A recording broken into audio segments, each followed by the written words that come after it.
할렐루야, 반갑습니다. 4월 5일 주일 오전 예배 설교입니다. 이 시간은 다니엘 6장 10절을 말씀을 가지고 전에 하던 대로라는 제목으로 말씀을 전하겠습니다. 지금 우리는 살아가면서 한 번도 경험해 보지 못한 시대를 살아가고 있습니다.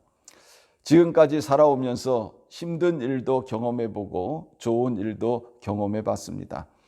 그러나 코로나 바이러스로 인해서 우리의 일상이 이렇게 무너지리라고는 한 번도 생각해 보지 못했습니다.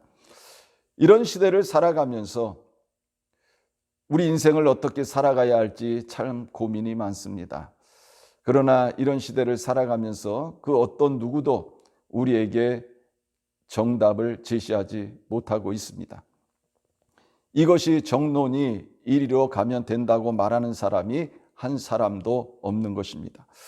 그러나 이에 대한 해답을 우리는 성경을 통해서 얻을 수가 있습니다.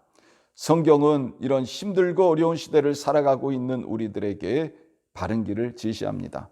사랑하는 성도 여러분, 고난이 가득할 때, 환난이 임할 때, 내 삶이 막연할 때 우리가 해야 할 일이 있습니다. 그것은 바로 성경을 가까이 해야 하는 것입니다. 왜 그렇습니까?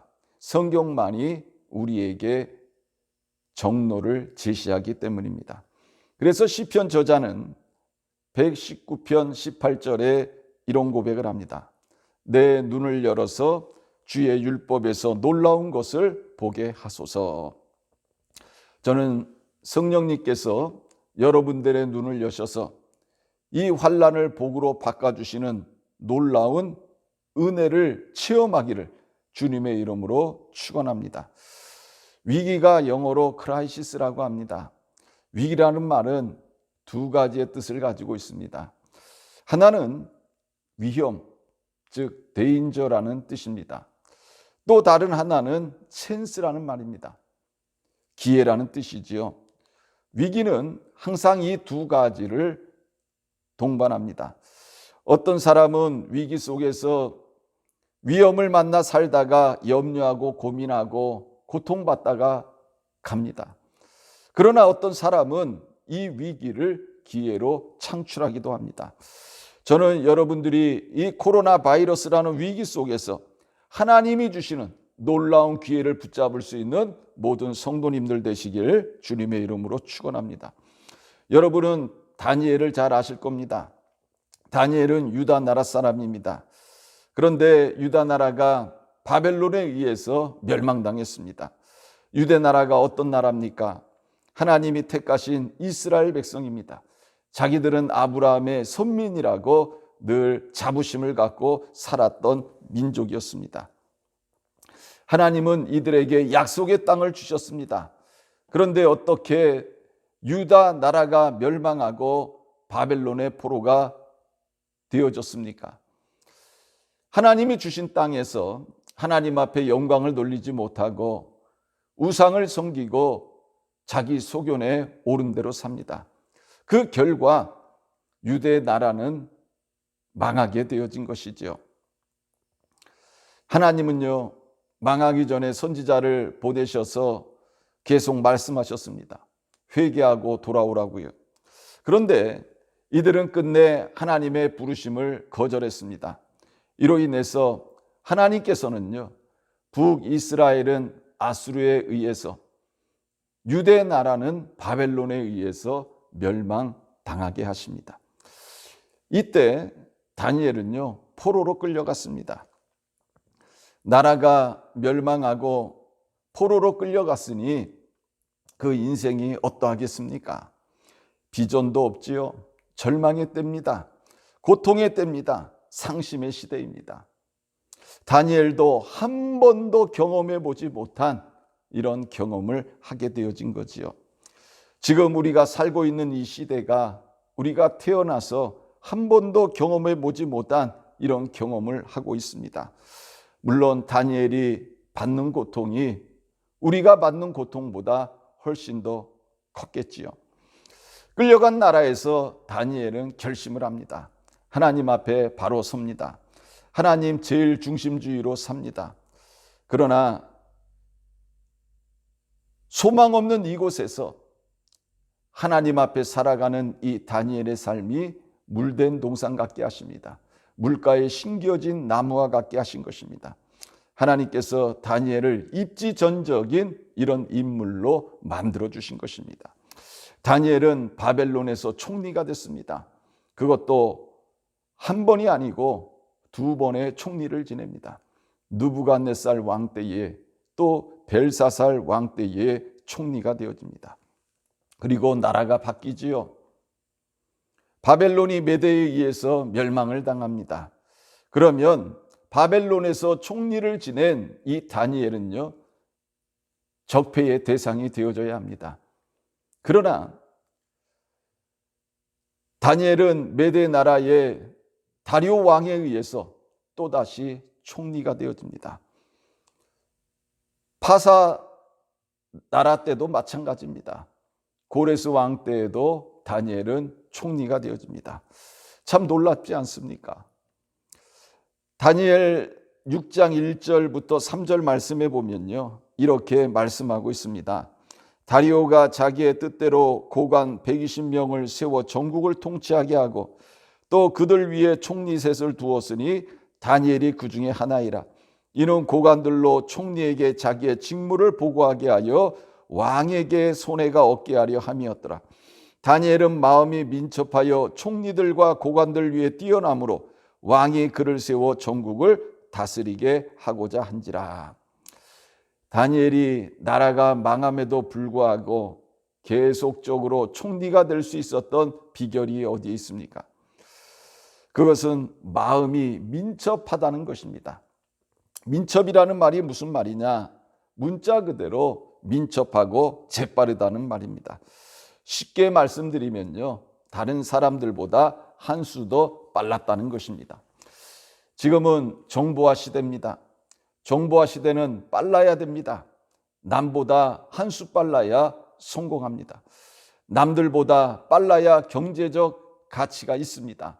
이익을 창출할 수 있습니다. 마음이 민첩하다는 말이 원문에는 르하의 야티라라는 말입니다. 이는 문자적으로 영이 탁월하다는 말입니다. 하나님께서는 다니엘에게 탁월한 영적 능력을 주셨다는 것입니다. 그래서 킹 제임스 버전에는 엑설런트 스피릿, 탁월한 영을 가진 사람으로 번역을 했습니다. 다니엘서 5장 11절 말씀에 보면요, 바벨론 나라의 벨사살 왕의 왕비가 다니엘을 왕에게 이렇게 소개하고 있습니다. 왕의 나라에 거룩한 신들의 영이 있는 사람이 있으니 곧 왕의 부친 때에 있던 자로서 명철과 총명과 지혜가 신들의 지혜와 같은 자니이다. 왕이 벨드사살이라 이름하는 이 다니엘은 마음이 민첩하고 지식과 총명이 있어 능히 꿈을 해석하며 은밀한 말을 밝히며 의문을 풀 수 있었나이다. 그가 그 해석을 알려드리리이다. 이렇게 소개하고 있습니다. 이 말을 의역한다면요, 시대를 읽어내는 영적 분별력 또는 영적 민감함이라고 합니다. 이와 같은 것을 살펴볼 때 빠르다고 다 되는 것이 아니라 탁월한 영의 사람이 되어야 한 수 위의 사람이 된다고 말씀하고 있는 것입니다. 사랑하는 성도 여러분, 꿈의 사람 요셉을 잘 알지요.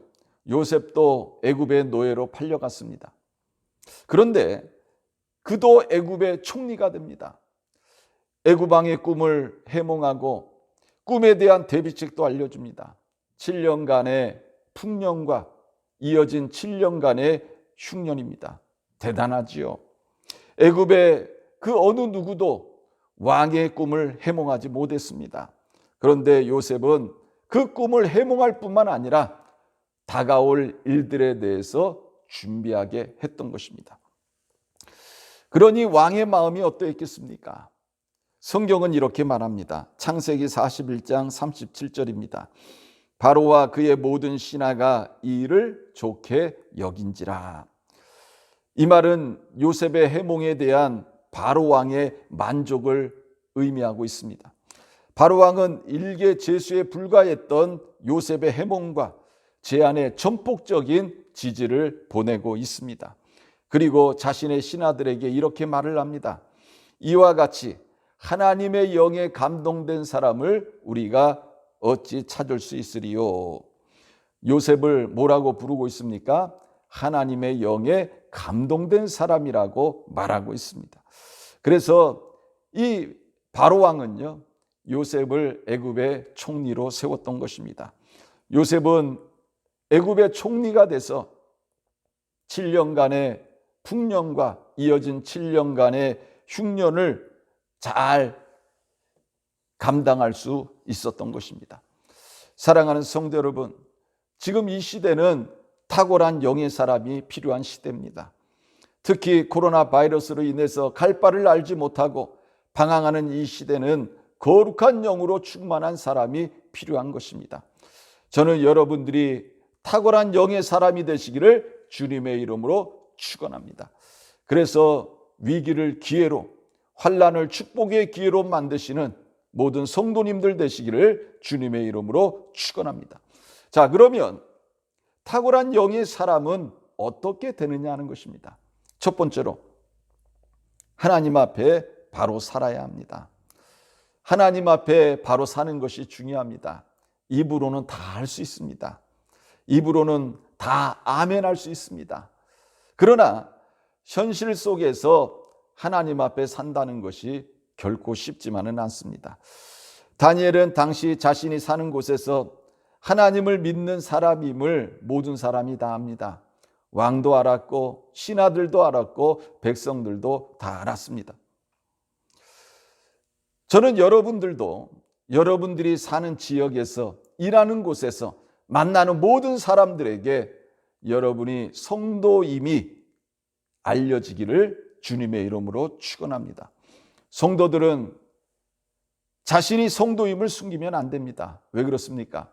성도는 세상의 소금이고 세상의 빛이기 때문에 그렇습니다. 세상에 비친 성도가 어떻게 자신을 숨길 수 있겠습니까? 세상의 소금인 성도가 어떻게 자신을 숨길 수 있겠습니까? 다니엘은 하나님을 믿는 자로서 이미 다 알려져 있었습니다. 그런 다니엘의 삶은 어떠했습니까? 깨끗하고 정직한 삶이었다는 것입니다. 다니엘은 망한 바벨론에서 총리를 한 사람입니다. 당연히 적폐로 몰릴 수 있었습니다. 그럼에도 불구하고 메대의 다리오 왕이 다니엘을 귀하게 여깁니다. 다니엘을 메대의 총리로 세웠습니다. 메대에는 총리가 셋입니다. 그 중에 한 사람이 다니엘이었습니다. 그런데 다니엘이요, 일을 얼마나 잘하는지 모릅니다. 이미 바벨론에서 총리를 2번이나 경험한 사람입니다. 뿐만 아니라 하나님의 영이 함께하는 사람입니다. 하나님의 영에 감동된 사람입니다. 그러니 일을 얼마나 잘하겠습니까? 그런데 이런 다니엘을 미워하는 사람들이 있습니다. 누구지요? 다른 2명의 총리들과 신하들입니다. 이들은 다니엘을 질투했습니다. 어떻게 하면 다니엘을 저 자리에서 끌어낼 수 있을까? 어떻게 하면 저 다니엘을 왕의 관심에서 벗어나게 할 수 있을까? 이들은요, 다니엘을 고발할 근거를 찾을 데 혈안이 되었습니다. 그러나 이들은 그 어떤 고발할 근거도 찾지를 못했습니다. 성경은 이렇게 말합니다. 이에 총리들과 고관들이 국사에 대하여 다니엘을 고발할 근거를 찾고자 하였으나 아무 근거, 아무 허물도 찾지 못하였으니 이는 그가 충성되어 아무 그릇됨도 없고 아무 허물도 없음이었더라. 고발할 근거가 없다는 것입니다. 왜 그렇습니까? 아무 허물도 없기 때문입니다. 아무 그릇됨도 없기 때문입니다. 뿐만 아니라 충성되었다고 말씀하고 있습니다. 사랑하는 성도 여러분, 우리는 다니엘에게서 무엇을 발견합니까? 깨끗하고 정직하고 충성스러운 이런 모습을 우리는 발견하게 되는 것입니다. 왜 다니엘이 이렇게 살았을까요? 명예를 중시하는 사람이었습니까? 아니면 이 권력욕에 눈이 멀어서 이렇게 살았습니까? 아니면 왕의 환심을 사기 위해서 이렇게 살았습니까? 아닙니다. 다니엘이 이렇게 살았던 그 이유는요, 바로 하나님 앞에서 살았기 때문에 그렇습니다. 다니엘은 하나님 앞에 사는 사람이었습니다. 하나님의 영에 민감한 사람은 어떤 삶을 살아야 됩니까? 하나님 앞에서 바로 살아야 된다는 것입니다. 하나님의 영에 감동된 또 다른 한 사람, 요셉도 이런 삶을 살았습니다. 하루는 보디발의 아내가 요셉을 유혹합니다. 나랑 동침하자고 합니다. 그러면서 요셉의 옷을 잡습니다. 요셉이 어떻게 합니까? 옷을 버려두고 도망갔다고 말씀하고 있습니다. 왜 이랬을까요? 우리는 요셉의 말 속에서 그 행동의 동기를 발견하게 됩니다. 내가 어찌 이 큰 악을 행하여 하나님께 죄를 지으리까? 시편 24편은 다윗이 지은 시입니다. 다윗은 이런 고백을 합니다. 땅과 거기에 충만한 것과 세계와 그 가운데 사는 자들은 다 여호와의 것이로다. 여호와께서 그 터를 바다 위에 세우시며 강들 위에 건설하셨도다. 그리고 이렇게 말을 합니다. 여호와의 산에 오를 자가 누구며 그의 거룩한 곳에 설 자가 누구인가? 누굽니까? 다윗은 이렇게 말합니다.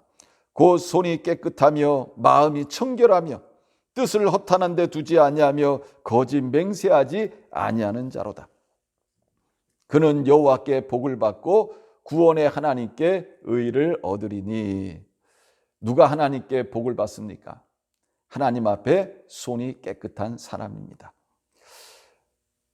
디모데후서 2장 20절에 보면요, 큰 집에는 금그릇과 은그릇뿐 아니라 나무그릇과 질그릇도 있어 귀하게 쓰는 것도 있고 천하게 쓰는 것도 있나니 그러므로 누구든지 이런 것에서 자기를 깨끗하게 하면 귀히 쓰는 그릇이 되어 거룩하고 주인의 쓰심에 합당하며 모든 선한 일에 준비함이 되리라. 세상은 출신이 중요합니다. 금수저, 은수저, 흙수저 이런 말이 왜 나왔습니까? 사람의 출신 성분을 말하는 것입니다. 세상은 출신을 중요시합니다. 예수님 당시에도 그랬습니다. 예수님이 빌립을 만나서 말씀하시기를 나를 따르라 하셨습니다. 예수님을 따르게 된 빌립이 나다나엘을 찾아가서 말하지요. 모세가 율법에 기록하였고 여러 선지자가 기록한 그 일을 우리가 만났으니 요셉의 아들 나사렛 예수니라. 나다나엘이 이 말을 듣고 뭐라고 합니까? 나사렛에서 무슨 선한 것이 날 수 있느냐? 예수님은 어디 출신입니까? 베들레헴입니다. 예수님은 나사렛에서 자라셨고 사역을 하셨습니다. 이곳은 어떤 곳이냐면 이방 땅과 가까운 갈릴리 지역의 작은 마을입니다. 이런 점에서 유대인들은 나사렛을 그들과는 상종하기를 꺼리끼는 이방 땅으로 간주를 했습니다. 유대인들은 그들을 나사렛 사람이라고 경멸했습니다. 멸시했습니다. 자신들과 동떨어져 있어 정치, 경제, 사회, 문화의 혜택을 받지 못해서 무식하고 어리석은 촌사람이라고 깔보고 무시하고 멸시했습니다. 나사렛에서 약 7km 떨어져 있는 가나에 사는 나다나엘은 이런 점을 잘 알고 있었습니다. 예수님께서 십자가에 달릴 때에 명패에 쓰인 말이 무엇입니까? 빌라도가 패를 써서 십자가 위에 붙이니 나사렛 예수 유대인의 왕이라 이렇게 기록을 했습니다. 사랑하는 성도 여러분, 멸시의 대상이었던 나사렛이 어떻게 됐습니까? 세상에서 가장 유명한 곳이 되었습니다. 왜 그렇습니까? 예수님께서 머무시니까, 예수님께서 사역하시니까 세상에서 가장 유명한 곳이 된 것입니다. 사랑하는 성도 여러분, 내가 배우지 못했으면 좀 어떻습니까? 내가 좀 못났으면 어떻습니까? 내가 좀 가난하면 어떻습니까? 괜찮습니다. 예수님은요, 학벌을 보지 않습니다. 외모를 보시지 않습니다. 부유함을 보시지 않습니다. 중요한 것은 내가 하나님 앞에 바로 서 있느냐, 내가 하나님 앞에 깨끗한 존재로 서 있느냐, 이것이 중요하다는 것입니다. 내가 하나님 앞에 바로 서 있으면 하나님이 나를 귀하게 쓰시는 줄 믿으시기를 바랍니다. 두 번째로는요, 전에 하던 대로 신앙생활을 하면 됩니다. 다니엘이 왕에게 인정을 받습니다. 왕에게 사랑을 받습니다. 그러자 다른 총리들과 신하들이 다니엘을 질투합니다. 질투가 도를 넘지요. 이제 이들의 공통된 의견이 모아집니다. 어떻게 하면 다니엘을 저 자리에서 내리냐 하는 것입니다. 이들이 모여가지고요, 다니엘을 고발할 이러한 근거를 찾지만 그 어떤 근거도 찾지를 못합니다. 비리가 없었다는 거지요. 이렇게 되자 이들이 모여서 의논합니다. 그리고 결론을 냅니다. 야, 이 다니엘은 국사에서 어떤 흠도 찾을 수가 없으니까 그의 가지고 있는 이러한 신앙에서 근거를 찾자. 자, 이들이요, 이제 모여가지고 결론을 냈습니다. 그리고 왕에게 나아갑니다. 그리고 왕에게 이렇게 이야기를 하지요. 다리오 왕이요, 만수무강하옵소서.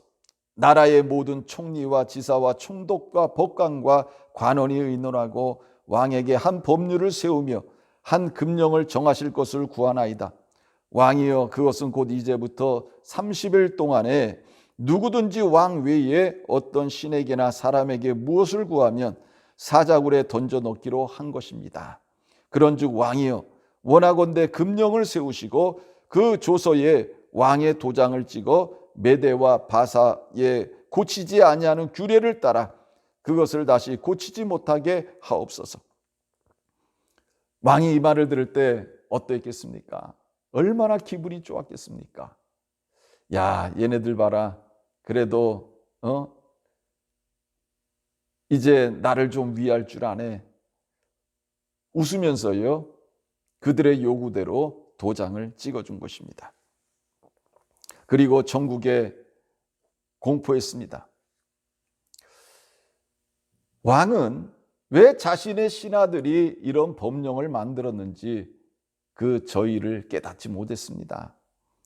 단지 자신을 이렇게 신보다 더 높여준 신하들이 고마웠던 것입니다.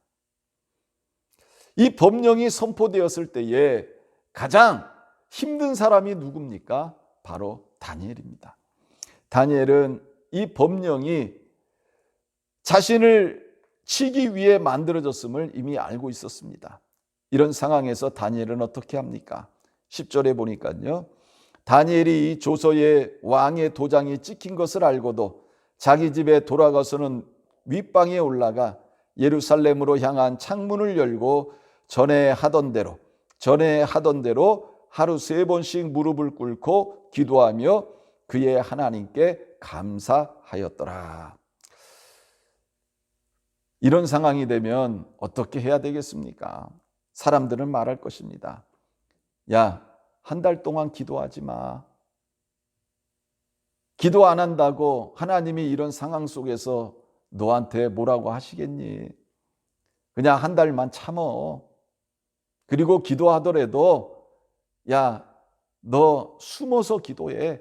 이렇게 이야기할 것입니다. 또 어떤 사람은 말할 것입니다. 야, 뭐 기도가 그렇게 중요하냐? 먼저 살아야지. 내 목숨이 붙어 있는 게 중요하지. 지금 법령이 너를 죽이려고 만들어진 거잖아. 그러니까 한 달만 참자. 그러면 되잖아. 물론 틀린 말이 아닙니다. 비가 쏟아질 때는 피하여 가는 것도 상책이고요. 나에게 총이 겨눠져 있을 때는 숨는 것도 방법인 것입니다. 그런데 다니엘은 어떻게 합니까? 전에 하던 대로 했다는 것입니다. 다니엘은 왜 이렇게 했습니까? 왜 전에 하던 대로 똑같이 했습니까? 하루 3번씩 하나님 앞에 무릎을 꿇고 기도를 했습니다. 자기 집에서 윗방으로 올라가 예루살렘으로 향한 창문을 열어놓고 전에 하던 대로 하나님 앞에 기도했다는 것입니다. 여러분들이 보시기에는 어떻습니까? 좀 무모하지 않습니까? 무대뽀 같지요? 꼭 이렇게 해야 할 필요가 있는가? 이런 생각도 듭니다. 그러나 다니엘은 전에 하던 대로 하나님 앞에 기도했습니다. 왜 다니엘이 이렇게 했을까요? 다니엘은 조소에 불복할 때 목숨이 위태로울 수 있음을 알고 있었지만 조소 때문에 매일의 기도를 멈춘다는 것은 하나님에 대한 믿음을 부인하고 신격화된 왕을 숭배하는 행위로 생각해서 결코 따르지 않은 것입니다. 사랑하는 성도 여러분, 하나님께서 다니엘이라는 사람을, 포로에 불과했던 사람을 왜 바벨론의 총리로 세우셨을까요? 왜 메대의 총리로 세우셨을까요? 또 왜 바사의 총리로 세우셨을까요? 그 답이 바로 여기에 있는 것입니다. 제가 앞에서 말씀드렸듯이 다니엘은 어떤 사람이라고 말씀드렸습니까? 마음이 민첩한 사람이라고 말씀을 드렸습니다. 다니엘은 하나님의 거룩한 영이 함께하는 사람이라고 말씀을 드렸습니다. 다니엘이 영의 사람이 되고 이렇게 민첩한 사람이 될 수 있었던 그 이유, 그래서 지혜와 총명과 명철이 당시의 모든 사람들보다 더 뛰어날 수 있었던 그 이유가 어디에 있느냐는 것입니다. 바로 이것입니다. 포로로 끌려와서 의지할 사람 하나 없는 낯선 땅에서, 장래가 없는 땅에서, 삶이 불확실한 땅에서, 이제 노예로서 살아가야 할 이 땅에서, 이런 곳에서 다니엘은 포로로 끌려온 그 순간부터 지속적으로 하나님만 의지하면서 하나님 앞에 기도하는 삶을 살았던 것입니다. 그때부터 지금까지 지속적으로 해온 이 규칙적인 기도가 다니엘을 그 당대의 위대한 영의 사람으로, 민첩한 사람으로, 지혜와 총명과 명철이 다른 사람들보다 훨씬 더 뛰어난 사람으로 만들어준 것입니다. 왜 예수님께서 이 땅에 계실 때에 그렇게 습관적으로 하나님 앞에 기도를 드리셨습니까? 히브리서 5장 7절 말씀에 보면요, 그는 육체에 계실 때에 자기를 죽음에서 능히 구원하실 이에게 심한 통곡과 눈물로 간구와 소원을 올렸고 그의 경외하심을 인하여 들으심을 얻었느니라 말씀하고 있습니다. 경외하심입니다. 심한 통곡과 눈물로 간구와 소원을 올린 것은요, 하나님을 경외하시기 때문이었습니다. 예수님께서 이렇게 기도하신 그 이유는 다른 게 아니에요. 하나님을 경외하시기 때문이었다는 것입니다. 사랑하는 성도 여러분, 다니엘이 자신을 잡기 위해서 조소의 왕의 도장이 찍힌 것을 알면서도 자기 집에 돌아가서 전에 하던 대로 윗방에 올라가서 예루살렘을 향하여 창문을 열어놓고 하나님 앞에 하루 3번씩 기도할 수 있었던 그 이유가 무엇입니까? 바로 하나님을 경외함에 있었다는 것입니다. 잠언 9장 10절에 보면요, 여호와를 경외하는 것이 지혜의 근본이요 거룩하신 자를 아는 것이 명철이니라. 시편 34편 9절에 보면 너희 성도들아 여호와를 경외하라. 그를 경외하는 자에게는 부족함이 없도다. 젊은 사자는 궁핍하여 줄일지라도 여호와를 찾는 자는 모든 좋은 것에 부족함이 없으리로다. 잠언 23장 17절 18절 내 마음으로 죄인의 형통을 부러워하지 말고 항상 여호와를 경외하라. 정령이 내 장래가 있겠고 내 소망이 끊어지지 아니하리라. 사랑하는 성도 여러분, 이 세상에서 탁월한 영의 사람이 되기를 원하십니까? 지혜와 총명과 명철이 뛰어난 사람이 되기를 원합니까? 남들보다 더 한 걸음 앞서가는 이런 사람이 되기를 원합니까? 이 시대에 하나님의 뜻을 분별할 수 있는 하나님의 사람이 되기를 원하십니까? 하나님을 경외하는 사람이 되시기를 바랍니다. 하나님을 경외하는 사람이 되어질 때에 이런 놀라운 은혜와 축복이 임하게 되는 것입니다. 지금까지 내가 해왔던 대로 내가 하나님을 경외함으로 불이익을 받는다 하더라도, 아니 나를 죽일 조서가 꾸며져 있다 할지라도 먼저 여호와를 경외하시는 모든 성도님들 되시길 주님의 이름으로 축원합니다. 세 번째로 감사하시기 바랍니다. 다니엘은 감사할 수 없는 상황이었습니다. 지금 나라의 다른 총리들과 고관들이 자신을 죽이기 위해서 새로운 법령을 선포했습니다. 보통 사람 같으면 이런 상황에서요, 조그마한 꼬투리라도 붙잡히지 않기 위해서 아주 긴장하면서 행동을 할 것입니다. 하루하루가 극도의 긴장감 속에서 이루어졌을 것입니다. 그러나 이런 상황에서 다니엘은 어떻게 합니까? 하나님 앞에 감사하고 있습니다. 성경은 이렇게 말합니다. 그의 하나님께 감사하였더라. 그의 하나님께 감사하였더라. 참 놀라운 표현 아닙니까? 누구의 하나님입니까? 그의 하나님, 이렇게 말씀하고 있습니다. 그는 누굽니까? 다니엘이죠. 하나님이 다니엘의 하나님이라는 것입니다. 성경은 이것을 강조하고 있습니다. 사랑하는 성도 여러분, 여러분은 하나님을 어떻게 생각하십니까? 하나님을 아브라함의 하나님, 이삭의 하나님, 야곱의 하나님, 모세의 하나님, 바울의 하나님, 베드로의 하나님으로만 생각하고 있지 않습니까?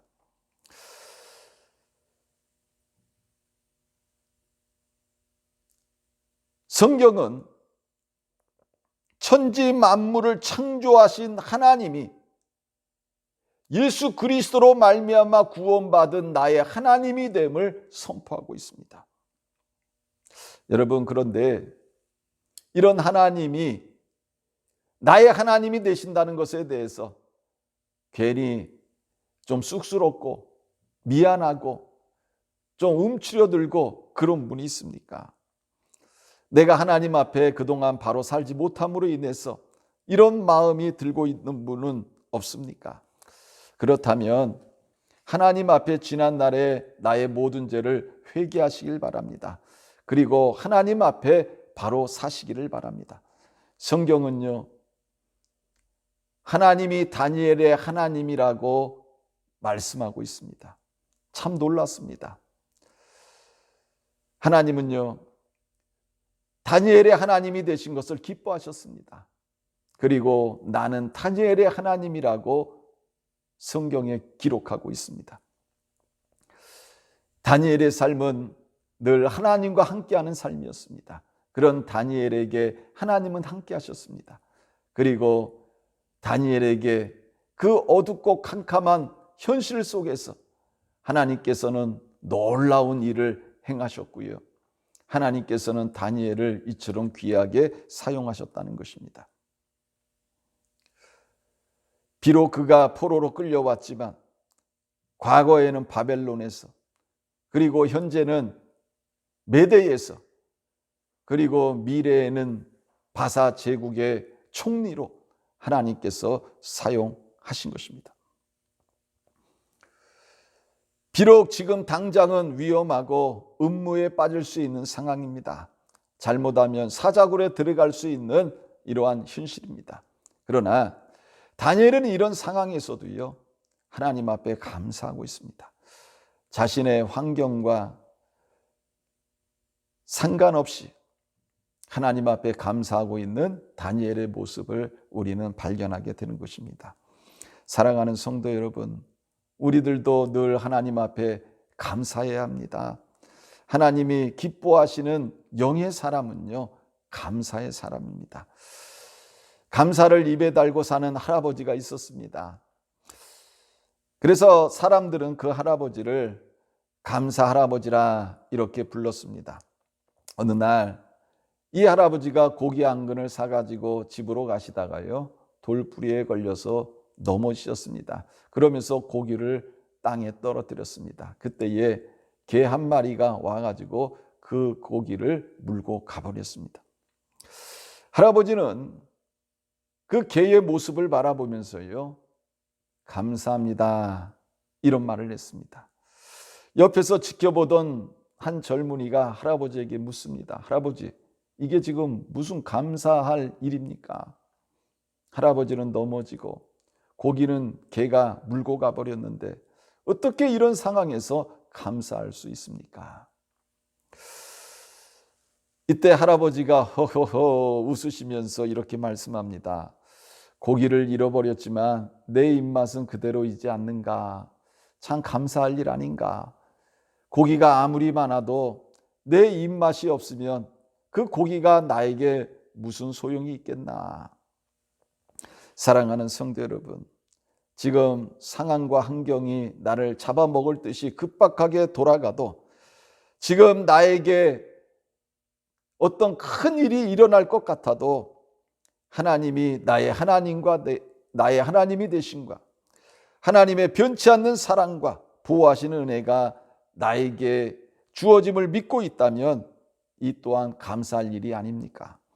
상황과 상관없이 하나님이 나의 하나님으로 계신다면 이 또한 감사할 일이 아니냐는 것입니다. 골로새서 3장 15절에 보면요, 그리스도의 평강이 너희 마음을 주장하게 하라. 평강을 위하여 너희가 한 몸으로 부르심을 받았나니 또한 너희는 감사하는 자가 되라, 이렇게 말씀하고 있습니다. 지금처럼 코로나 바이러스로 인해서 고통당하는 현대인의 마음에는요, 감사함이 메마르기 쉽고 불평하며 원망하는 사람이 되기 쉽습니다. 그러나 우리는 감사하는 사람이 되어야 됩니다. 이것이 영의 사람의 모습이기 때문에 그렇습니다. 기도하겠습니다. 하나님 아버지, 고맙고 감사합니다. 다니엘은 자신을 죽이기 위하여 법령이 선포되어졌음을 알면서도 전에 하던 대로 자신의 집에 돌아가서 예루살렘을 향한 창문을 열어놓고 하나님 앞에 감사의 기도를 드렸습니다. 하나님은 그런 다니엘의 하나님이 되심을 기뻐하셨습니다. 하나님, 지금 코로나 바이러스로 인하여 우리의 신앙이 하나님 앞에 어떻게 서 있는지 우리가 다시 한번 깨닫게 하시고, 우리들도 다니엘처럼 전에 하던 대로 하나님 앞에 바로 설 수 있는 하나님의 자녀들 되게 하여 주옵소서. 감사를 드리며 예수님의 이름으로 기도드렸습니다. 아멘.